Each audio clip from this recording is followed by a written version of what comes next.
صبح سرحد میں یہ دستور ہے،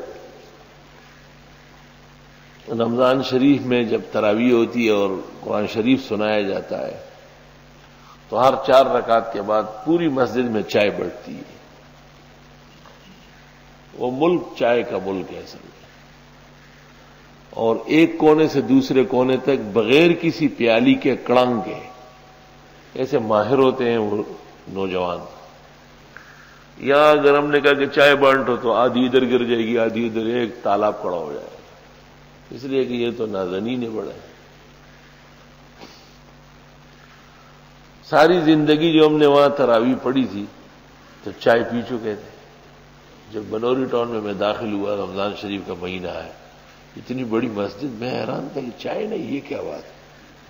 اگلی رات ایک شخص ترماس اپنے ساتھ باندھ کے لا رہا تھا، میں نے کہا یہ آ گیا سرحد والا آدمی، تو میں بالکل اس سے متصل صف میں کھڑا ہو گیا۔ اس نے 4 رکعت کے بعد 16 رکعت کے بعد ترماس کھولا تو اس میں پانی تھا۔ ماں پہ نظر کی گمان کو تو رمینا ہو خطا دزڑا خندا ہو خطا۔ میں نے کہا یہ پانی کیوں لایا؟ کہا میں مسجد کا پانی نہیں پی سکتا۔ تو میں نے کہا پھر مسجد میں نماز بھی نہ پڑھے، اس کی چٹائی بھی استعمال نہ کرے آپ۔ مجھے تو چائے کا غصہ تھا، میں تو ویسے ہی جھگڑے کے لیے تیار تھا۔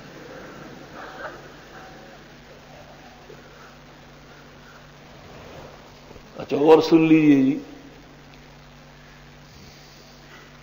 ایک استاد سے میں نے پوچھا، مجھے کہتے ہیں تراویح میں کوئی چائے پیتا ہے؟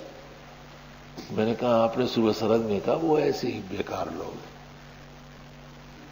8-10 دن گزرے، صبح سرحد کے ایک بڑے عالم آئے جس کے ہاں ایک دیگ تراویح میں بٹتی ہے، ان کے سامنے میں نے پوچھا، انہوں نے کہا یہ بیکار لوگ ہیں، چائے تو ہونا چاہیے تراویح میں۔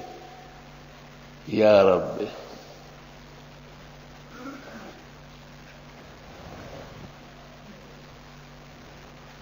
تو یہ ہے نا کہ بھئی کوئی چیز کھائی پی تو پھر کلی کرنا چاہیے، مستحب ہے، لیکن اس کے لیے ہار کہ گرم چیز کسی نے استعمال کی تو فقہاء نے کہا ہے کہ اب مستحب نہیں، اب تو مضر ہے، منہ و دانت خراب ہو جائے گا۔